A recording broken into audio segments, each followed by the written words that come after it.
Good afternoon, everybody. Welcome aboard. This is Back to the Window with Scott and Scott. It is 3 p.m. Eastern Time.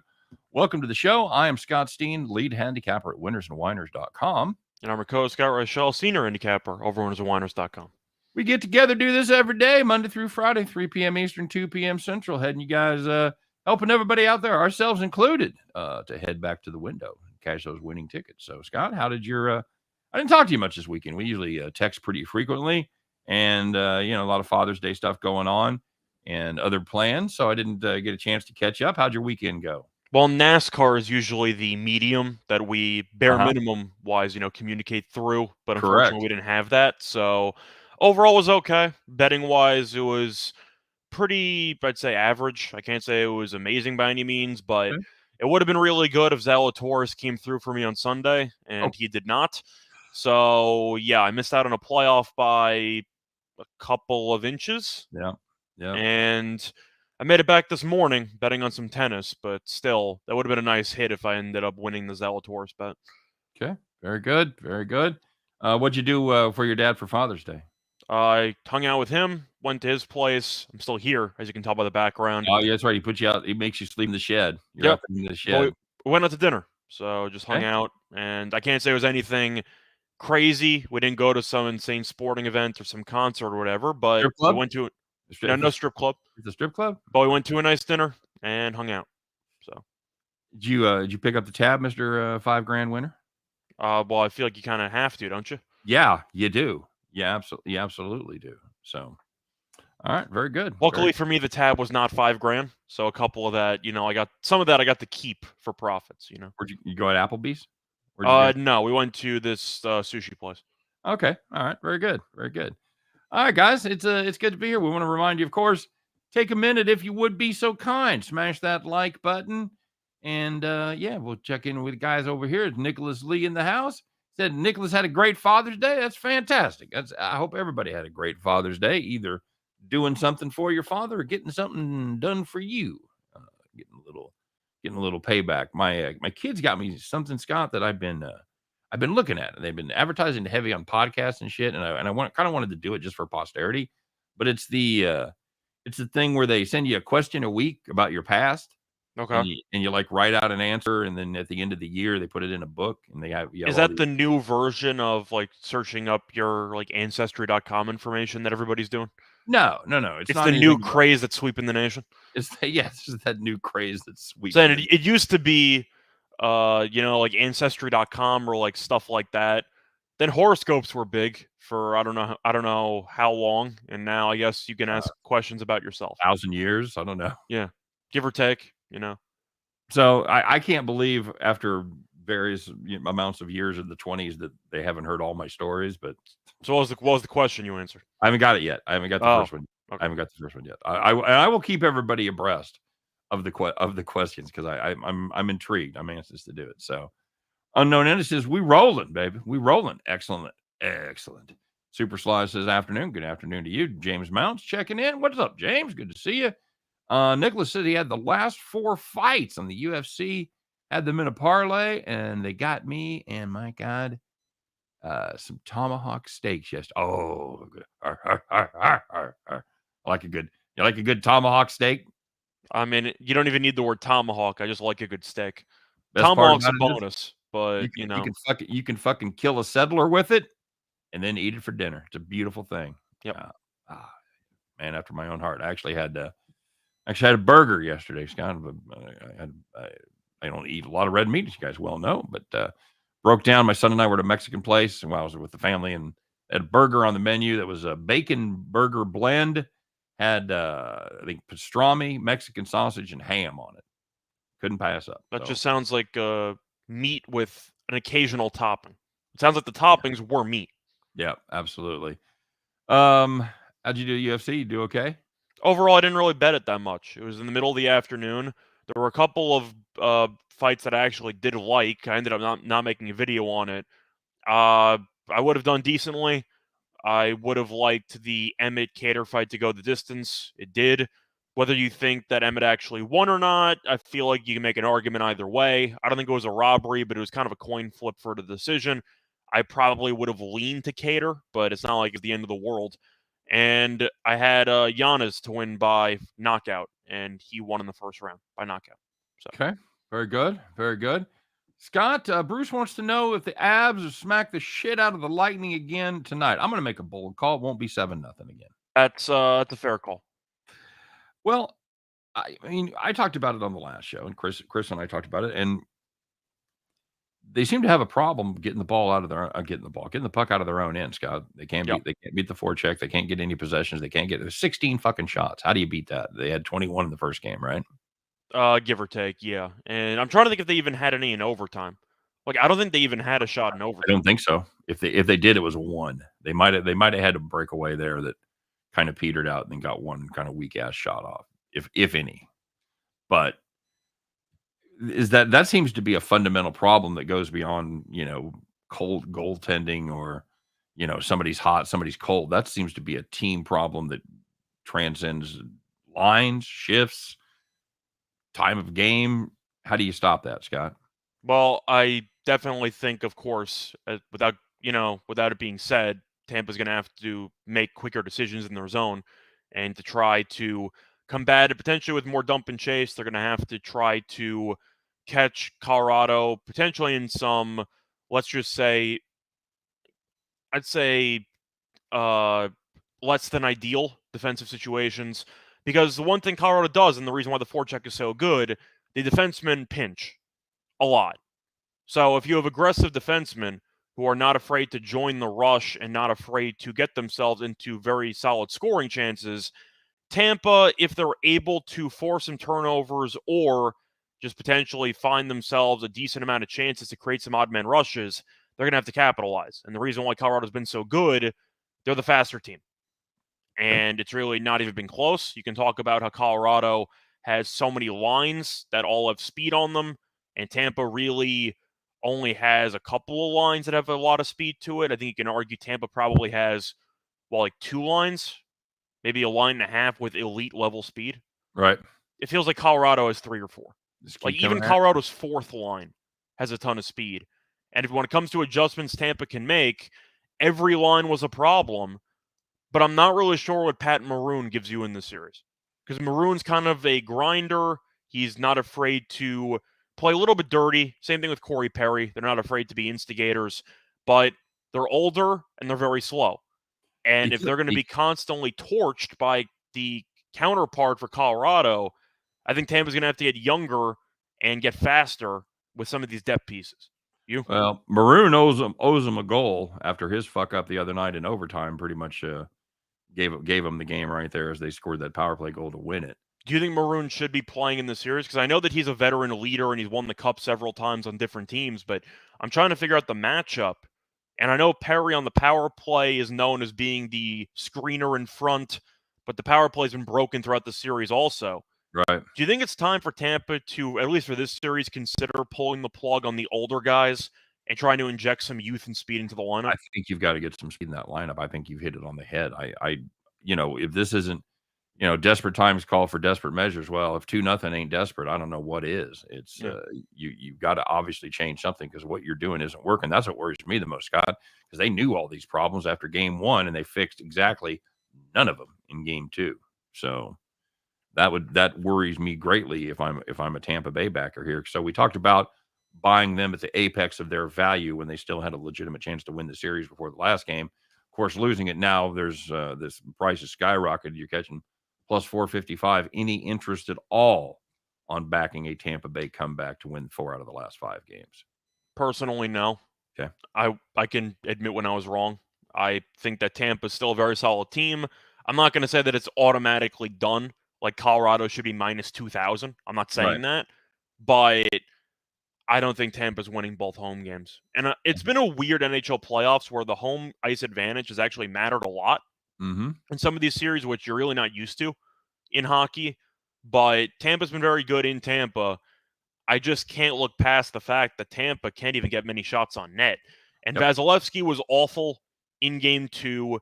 He might be battling a bit of an injury. Whether that's true or not, I don't know. But he didn't face a lot of shots, but they were really high-quality shots. They were high-quality shots, too. I'm not going to blame Vasilevsky for the loss. When you score no goals and you give up a bunch of scoring chances, you're going to lose a lot of games. Right. And they did. But I just don't really know how many counters Tampa has to the speed of Colorado, besides hoping either their physicality wears Colorado down, which it won't, or they go younger, they bench the guys that I said, and hopefully the power play wakes up and scores a couple. Give it a And rest. Vasilevsky goes beast mode. That's basically the only hope they have. Bruce sums it up, says Tampa Bay can't even skate with them. Yep, that's exactly what it is. They look shitty on the ice. He said he just bet the Avs team total over 2.5. Should be easy money. I mean, I don't know how many adjustments Tampa has. I was just trying to be realistic because you can't bench Yeah. the entire team. You Correct. bench the old guys who can't really stick with the younger guys. But it's the same reason why I looked at Colorado in the Edmonton series, and I thought Colorado was going to smack them.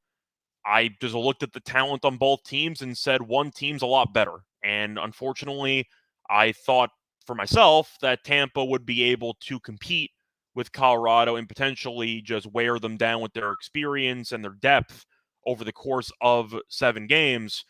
2 games in, I couldn't be more wrong because Colorado just looks like the better team.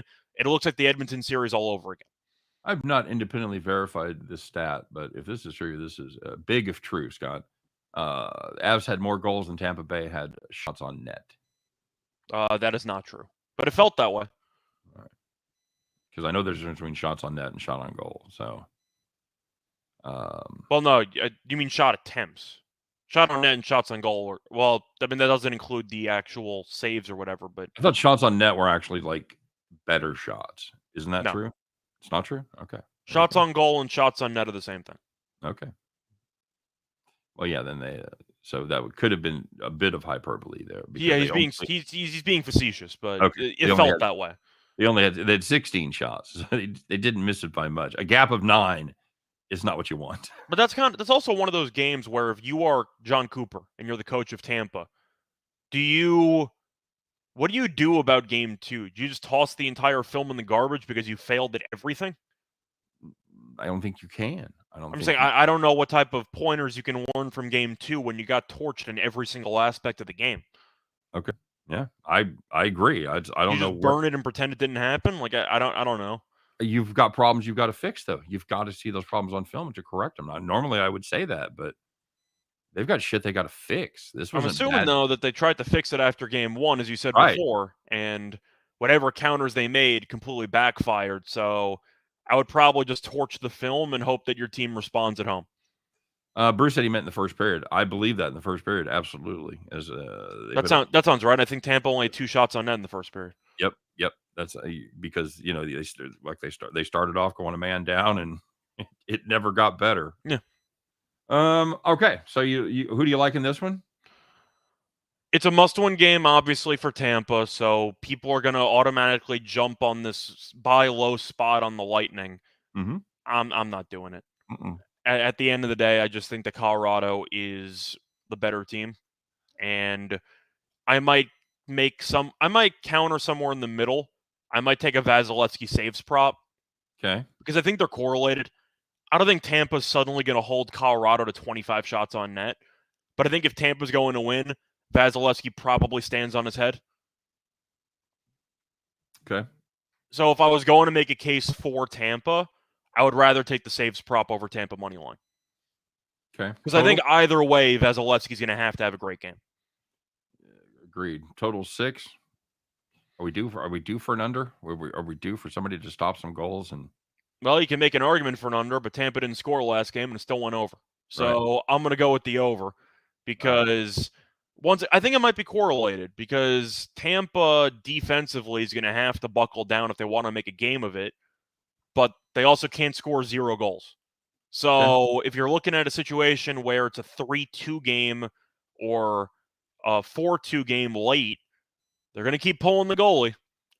And with Tampa being extra desperate, they might pull the goalie down 3 if they're in a spot like that. So I think I'm going to lean to the over, but it's mostly just because I can't take an under when Colorado could score 4+ goals in any game. Fair enough. I just I'm gonna lean under just because neither team is getting off a lot of shots. I just think it's correlated, and I think Colorado's going to win. Fair enough. Okay, let's we kind of wanted to kick off with the hockey game there. Not a lot going on except baseball, and we'll get to that in a minute. But before we do that, of course, reminded everybody, like and subscribe, blah, blah, blah. Get subscribed to the Max Wagers Network YouTube channel. That's the main thing I want to talk to you about. A lot of great content there. 12 o'clock, Sean Higgs, Midday Money. Allie Burns doing Morning Wood at 1. Me and Chris at 2. Me and Scott at 3. 4 o'clock, Sean Miller talking about soccer from around the world. And 5 o'clock is Detroit Lenny and the Earl brothers, Nick and Tim, giving you your game time decision. So check out all that great content. Best way to do it, like I said, subscribe, ring the bell, get notified every time one of the shows goes live or put up brand new content. Of course, we've got great daily videos from me, Scott, other handicappers in our stable over there at Winners and Whiners. That's what's available on the Winners and Whiners YouTube channel. So get subscribed over there as well. All right, Scott. Caesars, still doing it, man. Still doing it, Caesars. God bless you. $1,500 free money is what it comes down to if you would happen to lose, because your first bet is guaranteed. Make that bet up to $1,500. If you win, you win a big bet. If you lose, Caesars will recompensate you in the form of $1,500. So make sure that you get over there. You have to use the code VideoWinners15. We put the code in today's description. Of course, the code is there along with the links to all the different states where it applies. If you don't see your state listed there, you're SOL, my friend. You're just like me. You're just like me. You're stuck in the hinterlands. You're stuck in the 20th century instead of the 21st. So be patient. It'll get there eventually, I would think. But for now, those are the states where it's available. So make sure you check on that availability. You must be 21 to play, of course. All right. Well, my premium plays, I've been running pretty good. You can hop on those. I have the link available as well in my show description. Over the last 5 days, I've gone 17, 5, and 3. I will take that each and every time. So hop on the premium while the getting's good. All right, Scott, let's talk about what happened yesterday. Let's trot it out, everybody. It's time to reveal the winners, the whiners, the people that took it to the bank, the people that took it in the shorts, and everybody in between. It's Monday. It's time to get out your flip phone. Call the cops.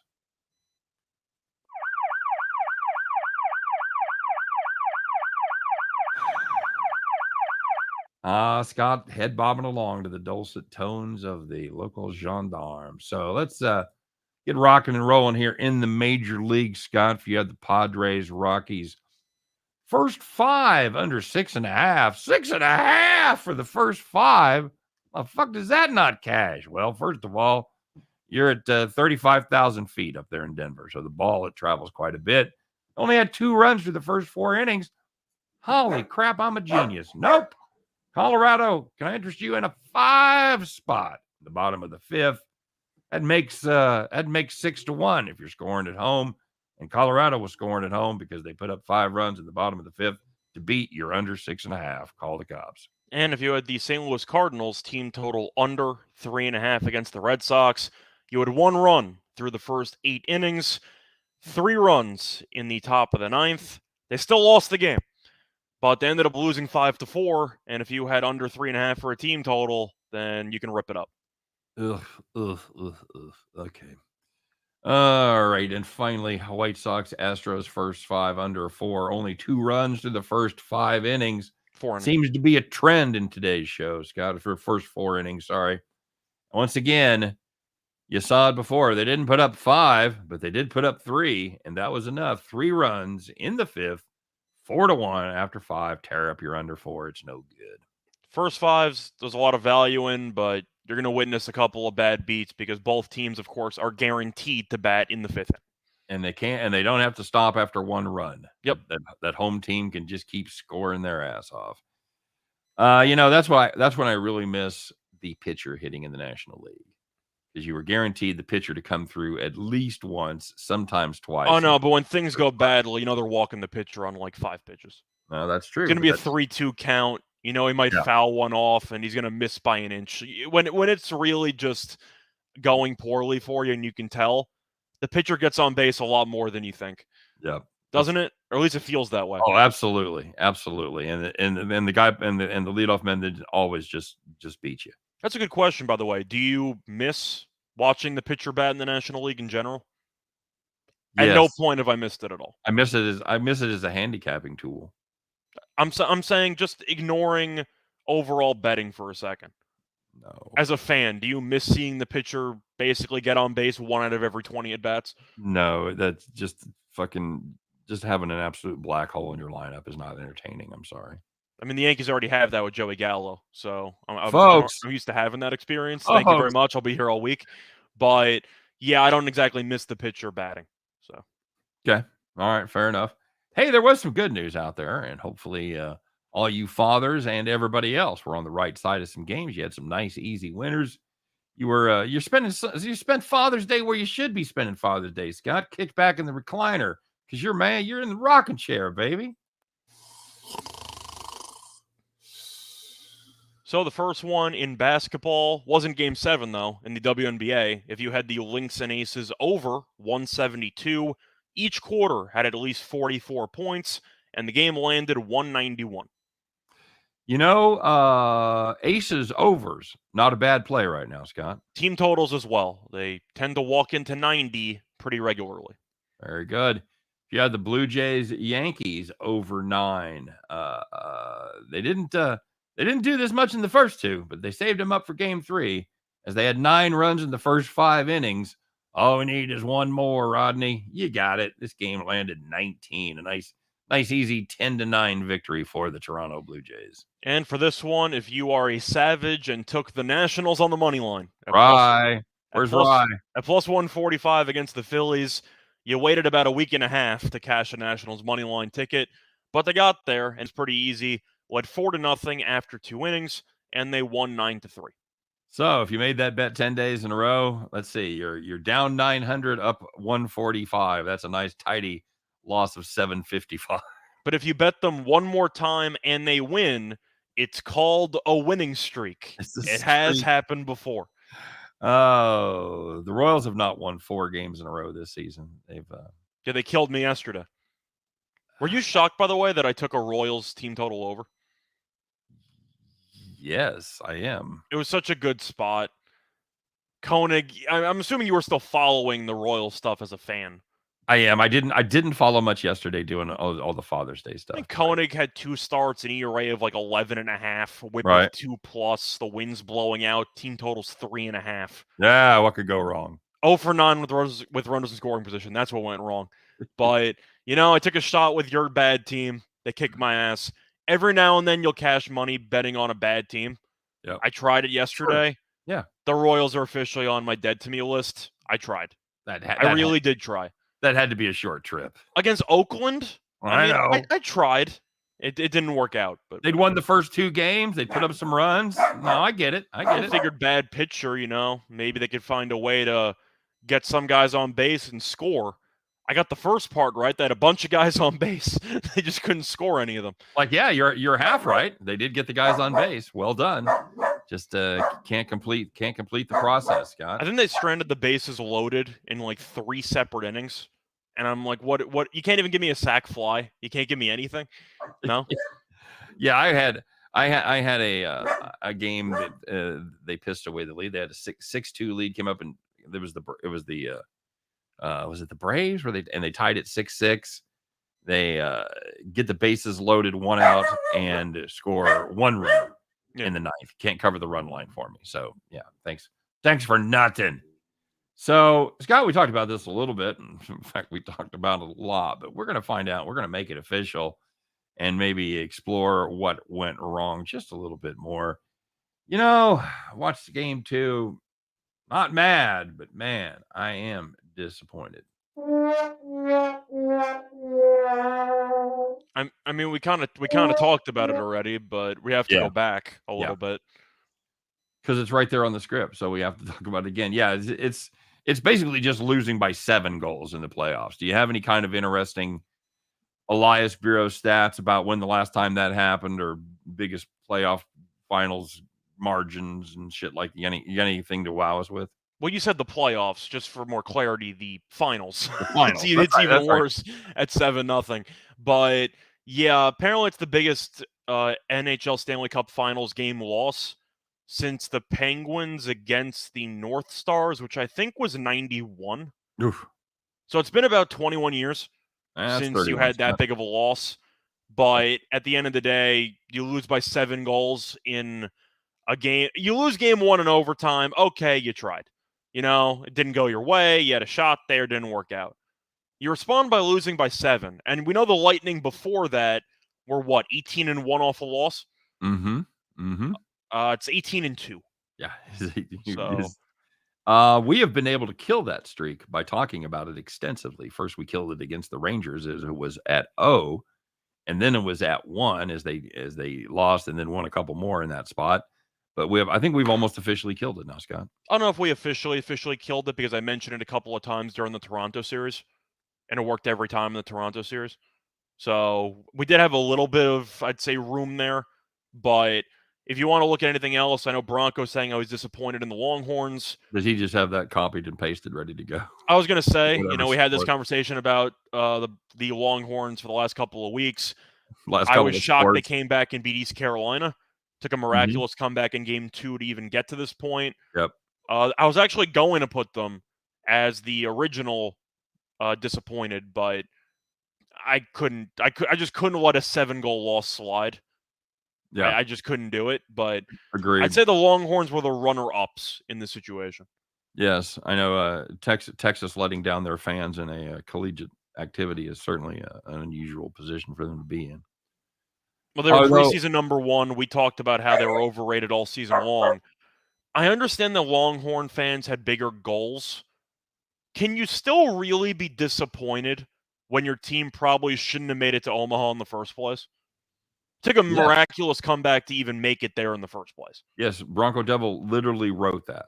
He's disappointed in the Longhorns. So yes, you can be. Would you be disappointed if your team that you root for in college baseball basically had a miraculous comeback to even beat the Super Regional and they lost immediately in Omaha? Would you be really disappointed or would you just be sad? No, I'd be I'd be sad they lost, but I'd be super excited that they made it because any team that I root for in college is very unlikely to make the College World Series. So. You know who has really been making me sad? Not disappointed, but sad. Arkansas, because I had that future parlayed with something there for about 50-1, and unfortunately the parlay piece lost, and Arkansas is looking like the best team left. Mm-hmm. So, yeah, you can't win them all. But you've still got a 25-1 ticket, right? No, you think I do? I parlayed it with something else. Oh well, fuck! I got nothing. I'm still live there, buddy. I know you are. So, okay. How do you feel about your chances now? I feel good. Are they the best team left? The best team that I've seen play yet, at least through the first set of games there. Kicked the crap out of Stanford. Whooped them. I watched that game. That just beat. Was that 17-2? 17-2. They just kept fucking. They couldn't get out of an inning without giving up runs. Yeah, I really jumped on the Arkansas train at the right time. Unfortunately, I tried to stack too much luggage onto the train, and it didn't work out. But Stanford up 2-0 over Auburn. I think, and I know Andrew's a big Stanford guy. Andrew, do you think Stanford's the best team left right now? I know they were number 2 in the nation coming in, right? You can argue that, but when you lose 17-2, I got to assume the other team's better than Stanford. Andrew says every time I watch Arkansas, I think of your 25-1. I do too. I'm not gonna lie, I do too. Arkansas impressed me even when I made the bet. I know it lost, but before the parlay piece lost, I watched them in the first game against North Carolina, and I watched them in Chapel Hill, and they were pitching well. They were playing small ball.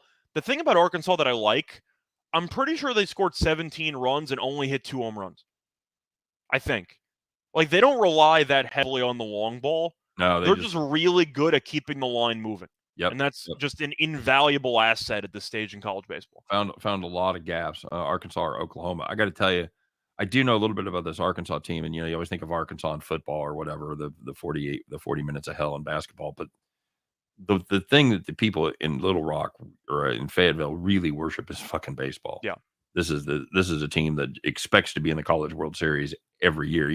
At the end of the day, they don't expect the Razorbacks to play for the SEC championship or make the playoffs in football, but they expect this team to be competitive and at the minimum make it to Omaha in the summer. So that's why I liked them, because they were the number 1 team last year, and people just thought that they lost a lot of pieces. But I can guarantee you, not making it to Omaha last year definitely was stuck in the memories of their active roster. They're frosty, and they're still very talented. They still have a great coach.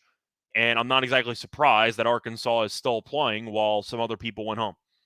JC said he tailed your Arkansas bet, got Mississippi and Texas A&M 2 Once again, I'm not saying Arkansas is still going to win the whole thing. No. But if you got 25-1 and they're probably now at what, like 450? I was going to say 5, yeah, probably. I mean, that's just a hell of a deal for you.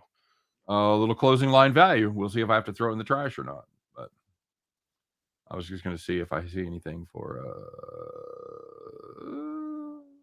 Nope, I don't. I got. Okay. Well, you're not going to because they're playing games right now. Oh, good point. Yeah, I've just got individual lines on Arkansas and Ole Miss. Should be a good game. What's the line there? I'm assuming Arkansas is like minus 150. 128. Not a bad deal. All right. Yeah. Over the A&M Notre Dame over unders 14.5. That's just fun. I'm guessing we don't have our frontline starters going for that one. Yeah. Tennessee helps out. Yeah, Tennessee being out definitely helps for sure.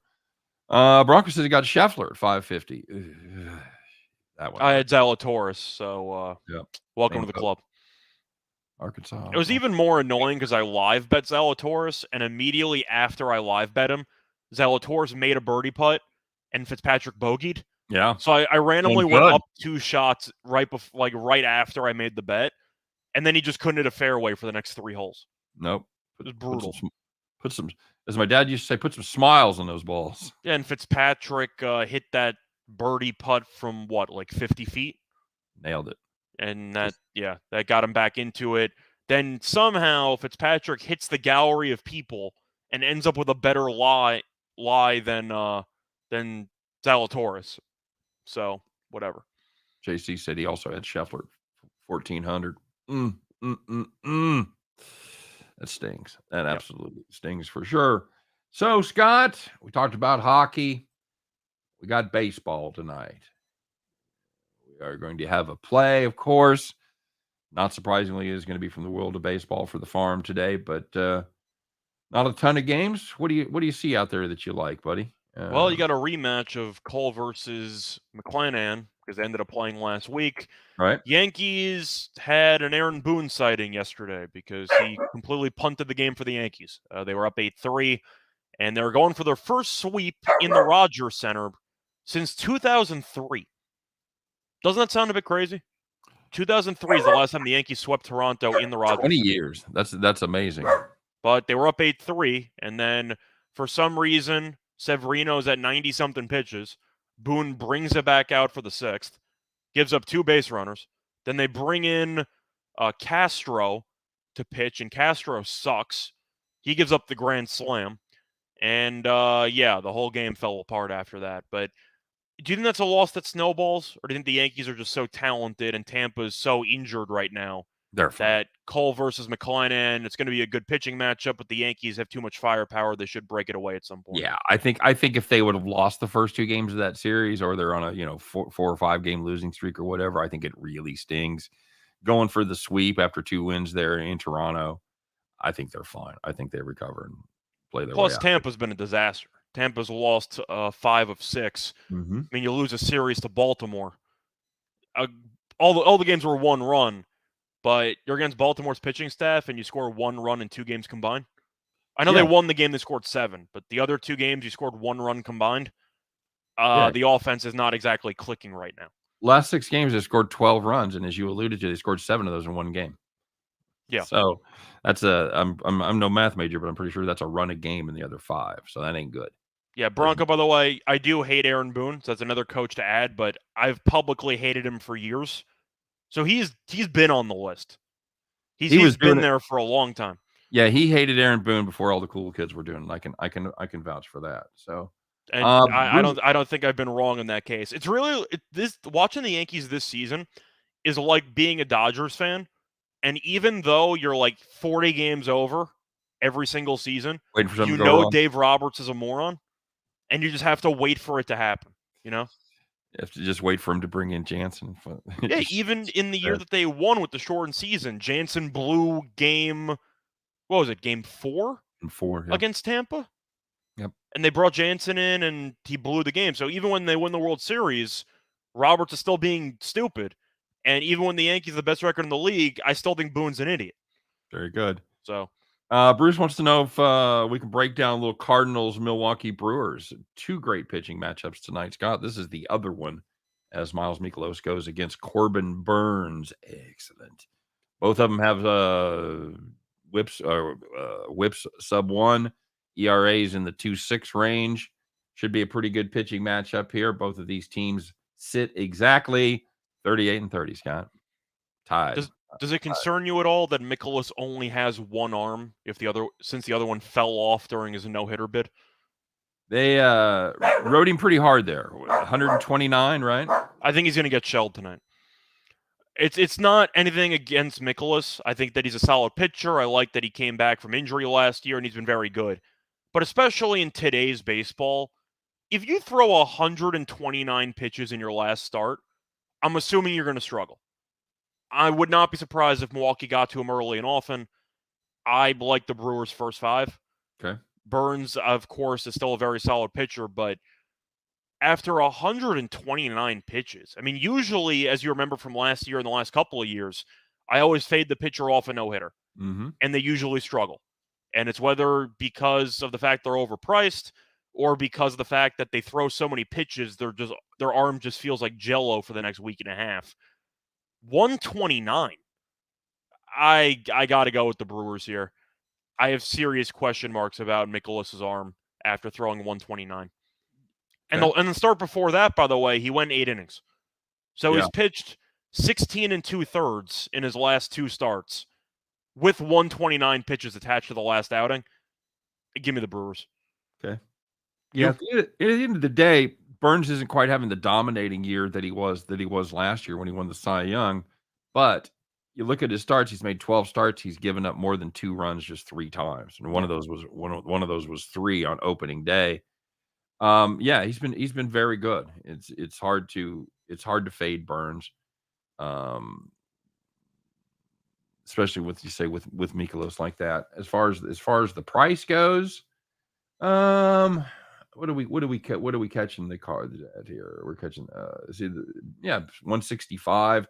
See, that's where I run into a problem, Scott, because it's easy to say, sure, I think Burns pitches better than Mikolas. Okay, very good. I said first 5 minus a half, or maybe even just Brewers team total over. Yeah, but the total is pretty low when I don't exactly trust one of the pitchers. You've got to come up with a way. So you're gonna have 4.5 is gonna be your total there most likely. So you have to look for ways around that minus 165 because it just rings a lot of the value. Okay, so you've got to look at first 5. You've got to look at first 5 run lines. I'm a big fan of that because you've obviously only got to cover a half a run. So you just have to have the lead. So you have to work your way around that 165. Would you lay 165? Would you take the run line here? Is there anything you can do to beat this full game? I would take the run line, if anything. Okay. It really goes back to my point of even if you like St. Louis, take it anyway, but at least acknowledge the spot. And I'm sure, sometimes to my own fault, I overvalue the spot. I did it with the Royals yesterday. I'm not afraid of backing bad teams or backing things that might seem a little bit uncomfortable because I just believe that there is a variable in play that people aren't accounting for. I cannot ignore the 129 pitches. I just can't do it. So I like Brewers first 5 minus a half. You can probably get that at like minus 120. I think that'd be right in the ballpark. Yeah. And full game potentially minus 1.5. The Brewers got to beat up on the Reds over the weekend. So the bullpen is, I don't want to say fully rested, but it's relatively rested. I'm pretty sure Hader did not pitch yesterday, so he should be available. But I'll take the Brewers. I think Mikolas is going to struggle. Okay. Yeah, I think that's a fair assessment. Bronco talk about why they can't hit and why they can't bunt to the shift. I'll tell you what, this is my favorite part of Matt Carpenter. That guy bunts against the shift more than anybody I've ever seen, and he only plays like once every 3 days. Yeah, it's either a home run or a bunt. It's great. This has been my old man yells at clouds for since they've really started using the shifts extensively. 4 years ago, really? Yeah. I don't know why everything turns into a dick measuring contest and you just can't bunt. You've got to hit into the shift and show you can beat it. I'm like, fuck, just kill me now. All right, buddy. You'll have to deal with it for about 1 more year because then the shifts are going away. Bronco Devil, a man who is easily excited. They put in new Domino's by his place and has a drive-through. I did not even know that pizza places like that had drive-throughs. Did you know that? They used to have a drive-through at a Pizza Hut Taco Bell over by where I Yes, used to that live. I've had. Yeah. But as far as an actual drive-through, it's a great idea as long as your pizza's ready, you know. Hot and ready or just ready? Gotta be hot and ready, man. Okay. Gotta be Pizza, hot. pizza. All right, brother. Let's do it. We've been running pretty good, and I think that's fantastic. I forgot what the current streak is. We've either won 4 in a row, or is it 4 in a row? I think we won 4 in a row. I think so. We won 4 in a row. We're gonna jinx this because my dog. Well, I think we faded the Nationals 3 times, and then we, of course, had our play over the weekend. So I think it's 4. I think it's 4. Yeah, we took 3 run lines, and I think we would take the play over the weekend. So, my dog has knocked my hat down, so neither one of us are gonna have a hat. It's all good.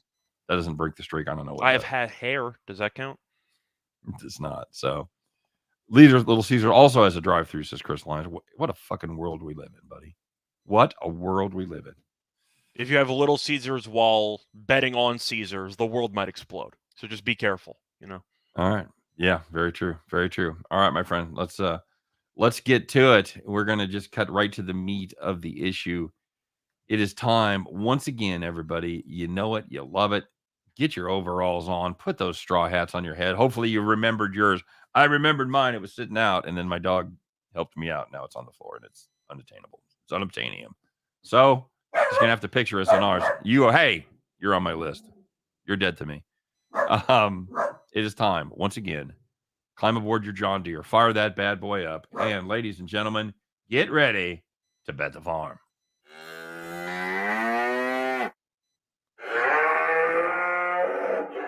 Does it feel weird not to be scrambling behind the scenes, getting your hat on as we hear that? Ma'am. Afternoon.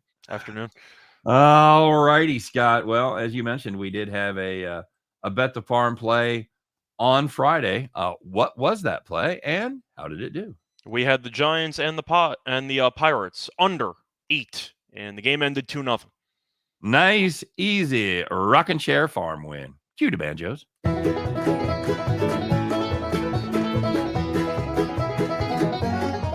Yeehaw. All right, very good. Well, we're going to get a rock and rolling again. It was kind of a light card, kind of a funky card, so we're going to do something a little bit different. Have we won one of these yet? Did we hit one yet? On this show, no. You're 0 on my YouTube show, I think I'm 5-0. Okay, well, fuck your YouTube show. That doesn't matter, but I'm undefeated on this for my daily show. What have you done for me lately? Here it is, kids. It's going to be your San Francisco Giants and the Atlanta Braves, Nerfy style. No runs in the first inning, -111. Excuse me, guys. Atlanta, not good in the first inning, as it might surprise you a little bit. Averaging just 0.36 runs per inning. That's 27th. Per first inning. Excuse me. What did I say? You said per inning. It's per first inning. Oh, first inning. Sorry. Oh, yeah. San Francisco were averaging half a run. That's 18th. Still below average. Logan Webb going for San Francisco's last 2 starts, 12 2/3, 1.42 ERA. Max Fried, you know him, you love him. He is going for the Braves. Last 5 starts, 31 innings pitched, a 2.27 ERA. Both of these pitchers are very good. And we talked about the offensive struggles for San Francisco. And surprisingly, Atlanta takes a while to get going. So that's how we're going to do it for our farm play. And it's going to be the Atlanta Braves, San Francisco Giants. No run in the first inning. Scott, any final thoughts? Well, especially with the -111 price, with these pitchers and the below average nature offensively of both teams in the first inning up to this point, doesn't it seem like it should be like -140? Because I saw on DraftKings it was -130. Yeah. And yet I shopped around and I found -111. Yeah. So there's a lot of disparity in the markets, but this seems a little bit of a line that should be, or a case where the line should be a lot higher for a flat full game total of 8, doesn't it? Yep. You know what they say, if it seems too good to be true, don't worry about it. It's probably just a mistake on the Lakers' part. So. I mean, the thing is, you're worried about Atlanta because, of course, they have a lot of firepower offensively. They have been great over the last couple of weeks, but in the first inning, they just can't score. No, they can't do it in the first inning. So 2 good pitchers on the mound. We're going to take our shot with that. So that's going to do it for the farm. That's going to do it for the show. That's going to do it for Monday, man. Put that baby in the can. We're done. You guys, hey, thanks for joining us. We appreciate it. As always, thanks for all the great comments. And thanks for all the times that you guys have shared what we do with your friends. We've got everybody else to tune in. We appreciate the effort. Keep it up. And we'll be back tomorrow. We'll do it again one more time, 3 p.m. Eastern, 2 p.m. Central. Scott and I will be here to do our very best to help you in that journey that never ends as we all try to head back to the window. Guys, take care. We'll see you then.